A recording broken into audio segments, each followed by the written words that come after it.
My name is Jason Hunt, and my life changed forever the moment I received that note. It was an ordinary morning when I was rushing to work and found an envelope taped to the windshield of my car. There was no stamp or return address on the envelope, just my name, written in neat but strange handwriting. When I opened the envelope, there was a note inside with a simple but chilling message. "You're next." At first I thought it was a cruel joke, but something in those words made my heart speed up. There was no one around, but I felt like someone was watching me. At work, I couldn't shake the feeling that I was being watched. My colleagues were busy with their own things, as usual, and no one seemed to notice my anxiety. I tried to focus on my tasks, but I couldn't get that note out of my head. During my lunch break, I decided to take a walk to a nearby cafe. On the street, among the crowd, I noticed a figure in a dark cloak standing on the opposite side of the road. The man did not move, just looked in my direction. Goosebumps ran down my spine, and I quickened my pace. When I got home, I felt relief, but it didn't last long. My phone rang, and an unknown number appeared on the display. I answered, and a deep voice came through the receiver. "Did you get my message?" "Who is it?" I demanded an answer, but in response, I heard only a short laugh and then silence. I began to seriously worry about my safety. I should probably call the police, but I was afraid they wouldn't take me seriously. Deciding not to take any drastic action for now, I checked all the locks on the doors and windows and tried to sleep. The next morning, the news was horrific.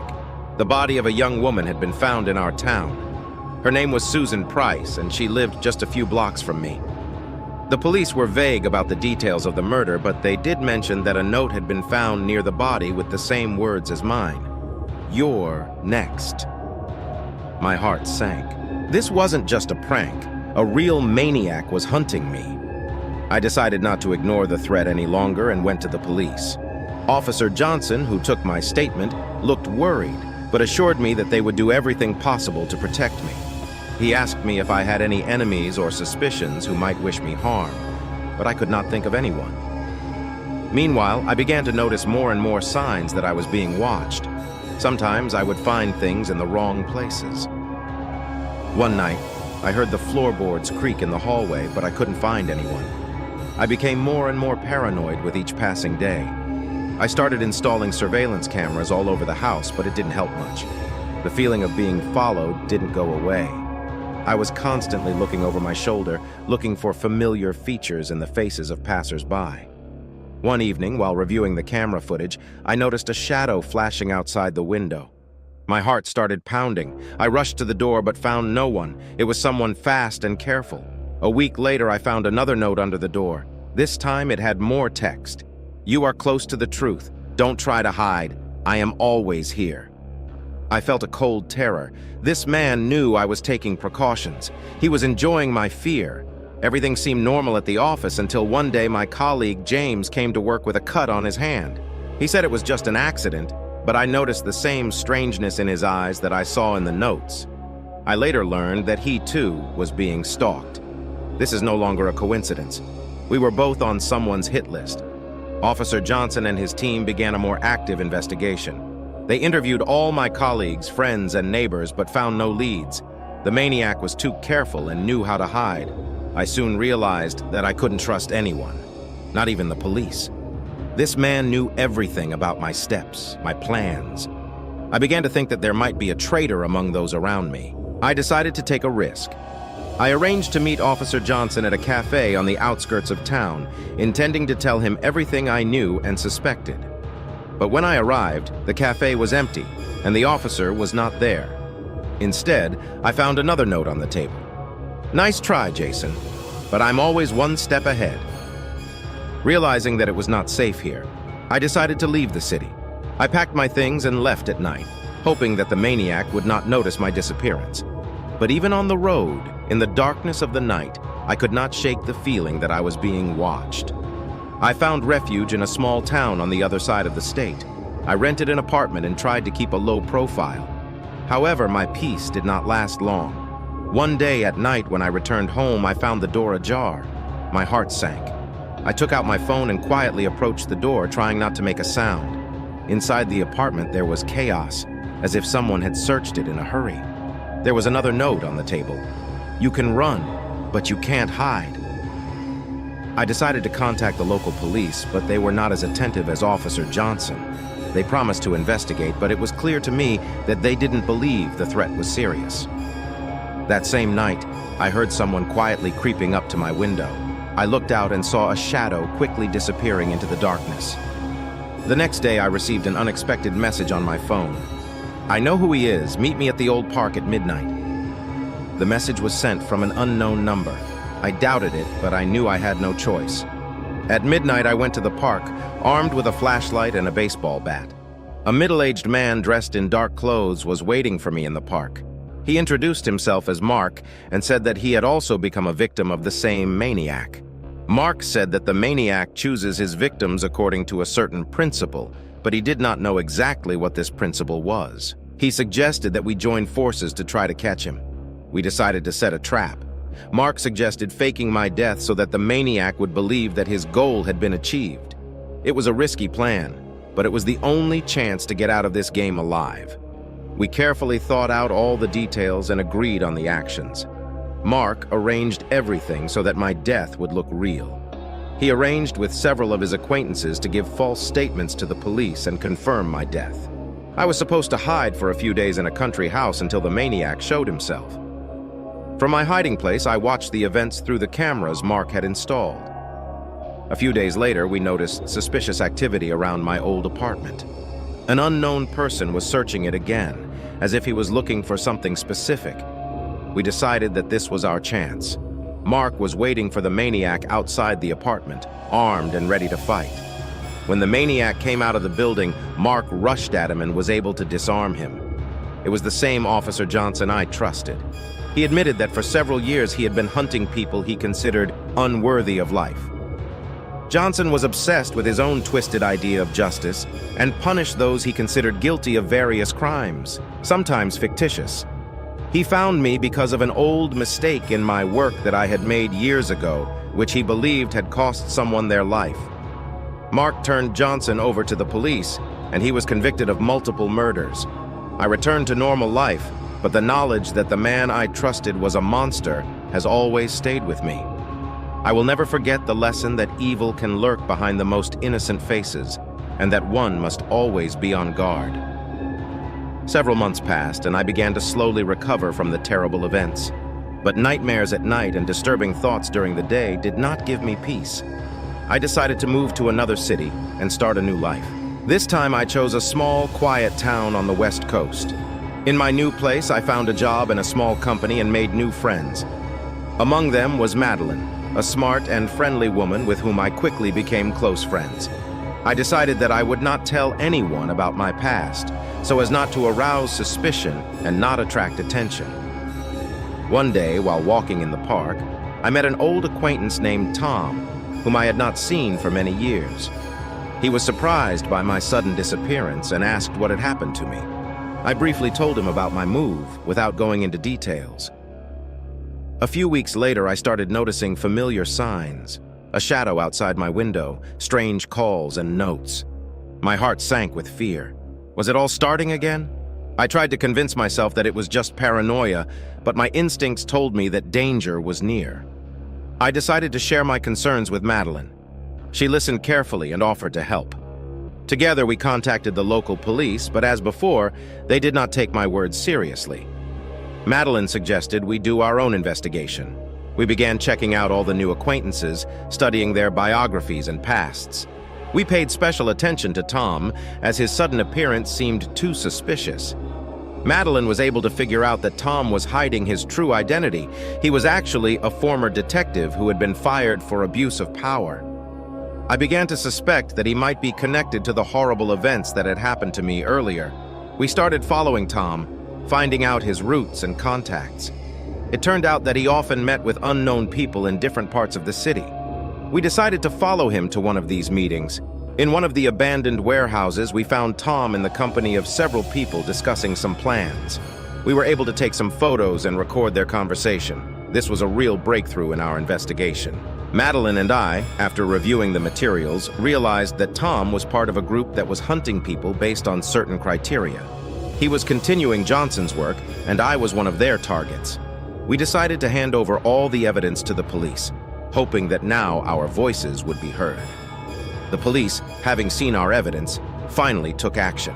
Tom and his accomplices were arrested. It was a great relief, but I knew that my safety was not yet guaranteed. After Tom's arrest, I became even more cautious. I increased security at home and at work, but I was still worried.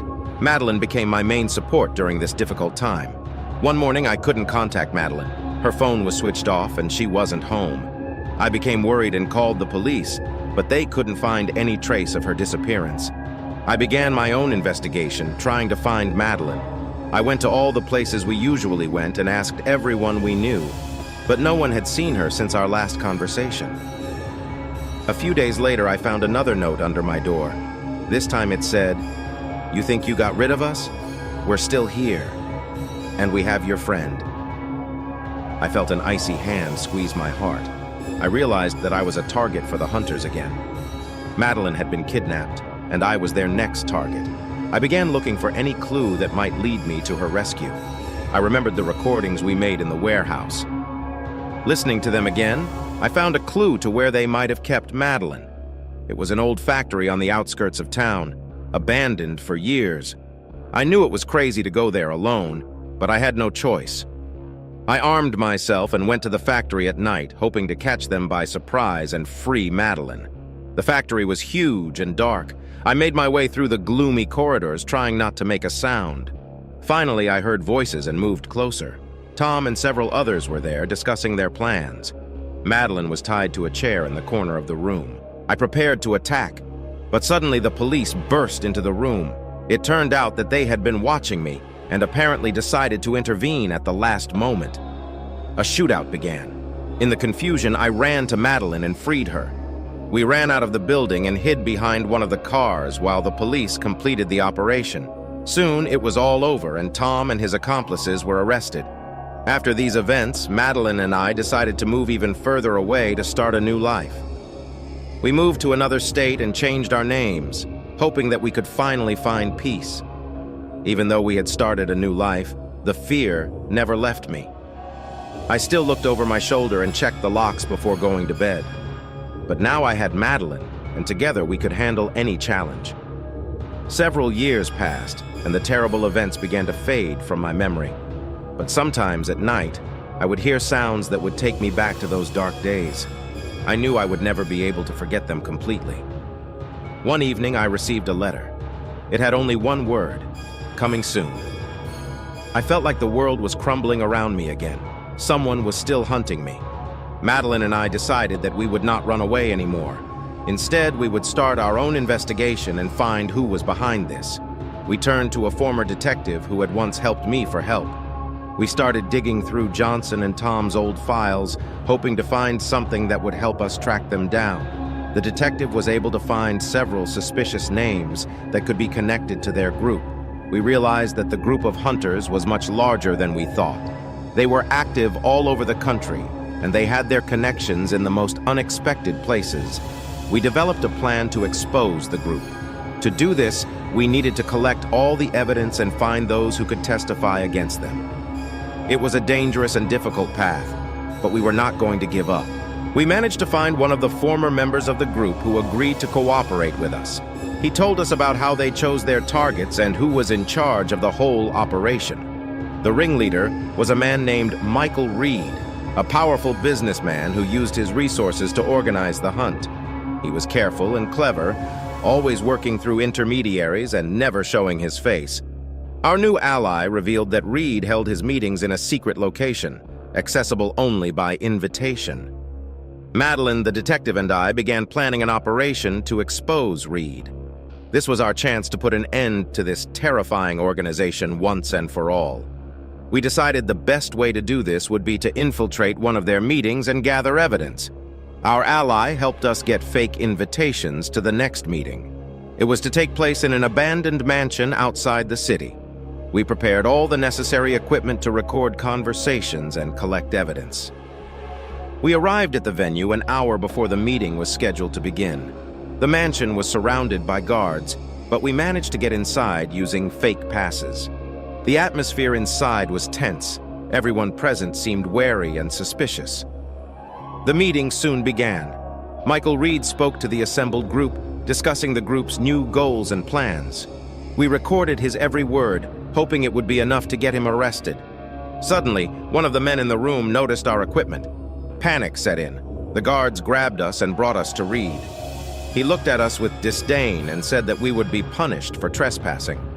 We knew that our chances of survival were slim. As we were led to the basement, I knew I had to act. Madeline and I rushed at the guards, trying to break free. A fight broke out, and we managed to disarm several of them. The detective also did not stand aside and helped us. We got out of the basement and ran to the exit. Panic broke out in the mansion, and this played into our hands. We managed to run out into the street and hide in the forest where our ally with a car was waiting for us. We jumped into the car and drove away at full speed. We handed over the recordings and photographs to the police. This time, we had irrefutable evidence against Michael Reed and his accomplices. The police launched a large-scale operation to arrest them. Reed and his accomplices were arrested. News of the unmasking of the group of hunters spread throughout the country. People were shocked to learn that such an organization existed under their noses. The trial of Michael Reed and his group began. Madeline and I were key witnesses. The trial was long and tense, but in the end, all the guilty parties were sentenced to long prison terms. After the trial, Madeline and I decided to move again, this time to another state to start over. We changed our names and decided to forget about the past. But the lessons we learned stayed with us forever. A few years passed, and life finally began to improve. We lived in a quiet town where no one knew about our past. Madeline found a job as a teacher at a local school, and I got a job at a small construction company. Life went on as usual. We made new friends, got involved in the local community, and tried to enjoy every day. But sometimes at night I could still hear the echoes of the terrible events we had endured. To distract myself from the memories, I began exercising and volunteering. Madeline and I joined a local volunteer club, helping those in difficult situations. This helped us cope with our inner demons. One evening when I returned home, I found an envelope with no return address in the mailbox. Inside was a note: "You can't run from your past." My heart sank with fear. Was the nightmare returning? Madeline and I realized that our safety was at risk again. We increased our precautions, but we knew that it could have been anyone in our circle. We called the police, but they could do nothing without concrete evidence. I started my own investigation, trying to figure out who could have sent the note. I checked all our new acquaintances, but found nothing suspicious. Time passed, and there was no answer. One day I noticed that our neighbor, Mr. Grayson, was acting strangely. He often disappeared for several days and returned late at night. I decided to check on him when he was at work. I broke into his house and found a secret room in the basement. There were photos and notes about our lives. Grayson had been following us from the beginning. I took some photos with my phone and quickly left the house. I handed the evidence I had found to the police. This time, they couldn't ignore our situation. Grayson was arrested and confessed to being one of Reed's former group members. Grayson was sentenced to prison. Madeline and I could finally breathe a sigh of relief. All the members of the group were either arrested or in hiding. We realized that we could truly live in peace now. We decided to stay in our new home and continue the life we had started. The past no longer haunted us, and we could enjoy each day. Madeline began writing a book about our experience to share her story with others.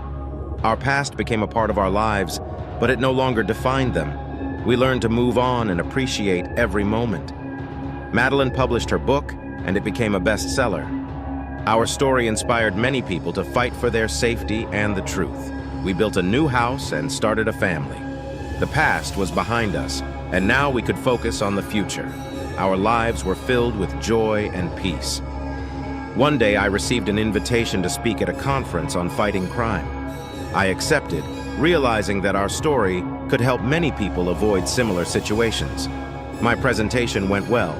I shared our experiences and emphasized the importance of vigilance and fighting for the truth. Madeline supported me, and together we answered questions from the participants. At the conference, we met many people who had also gone through terrible trials. We made new friends and began to actively participate in public life.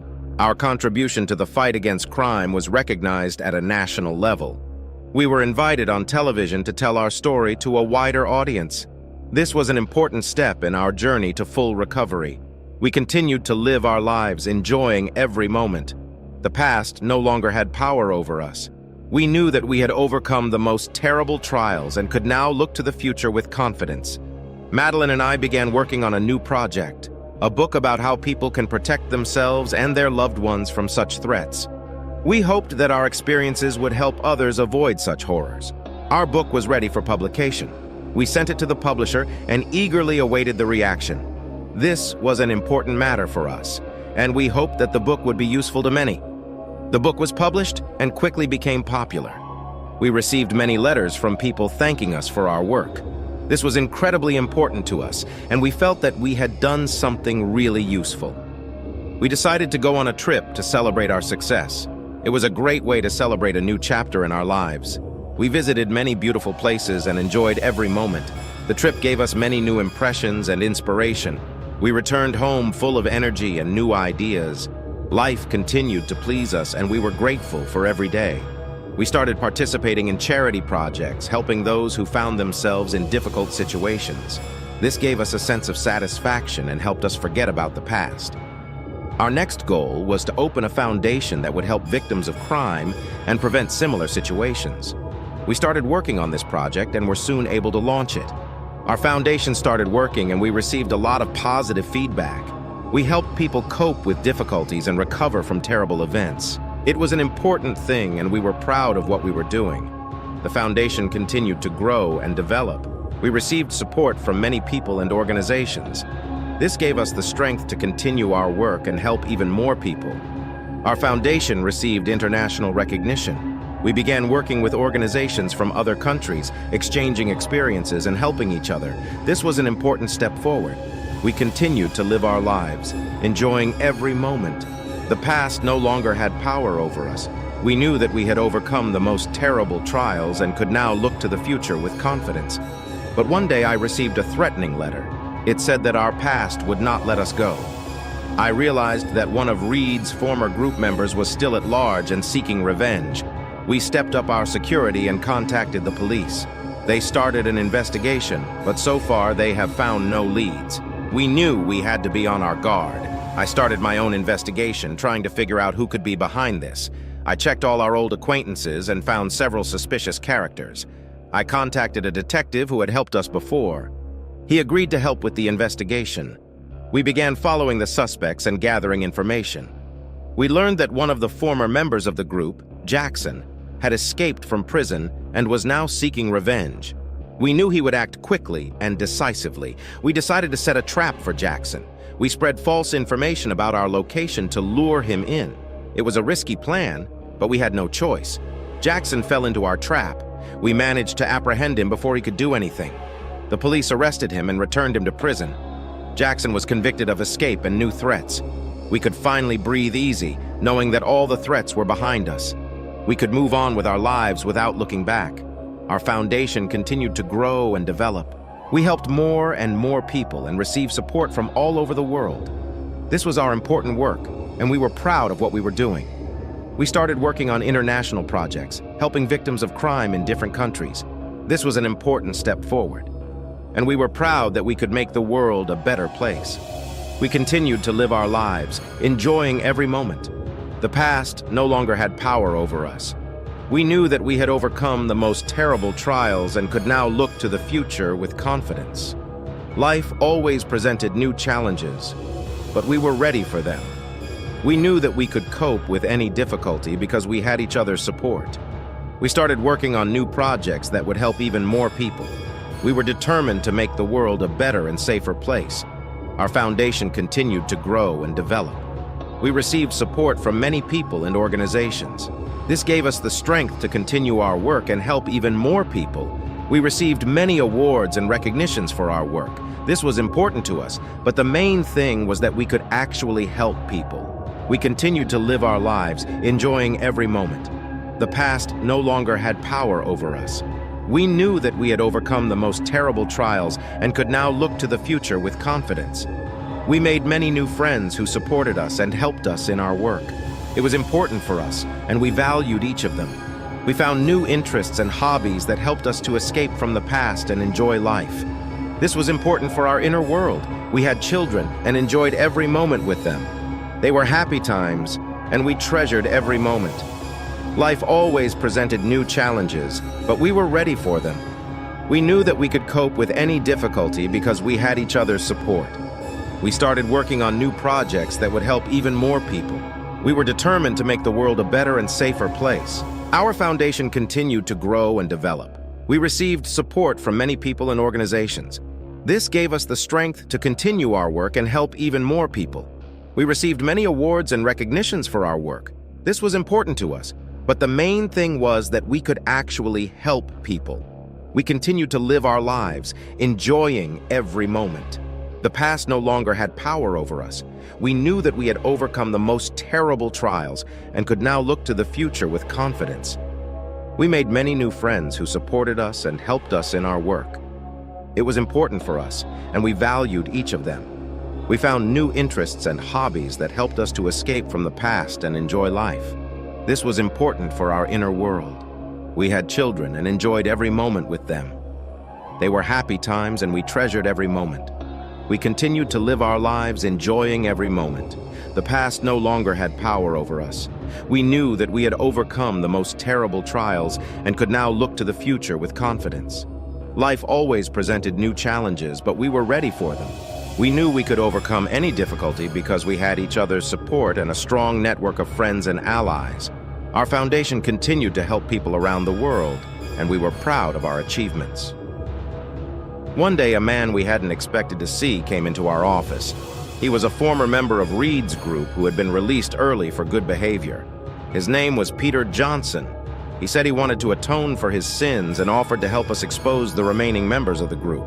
We decided to use Peter's information to strike a final blow against the remnants of the group. It was a complex and dangerous operation, but we knew it was our chance to finally end the threat. We worked with the police and other agencies to gather all the evidence we could and prepare everything we needed to make arrests. Our operation was a success. Peter provided us with valuable information that helped us arrest the last members of the group. We felt a huge sense of relief knowing that justice had been served.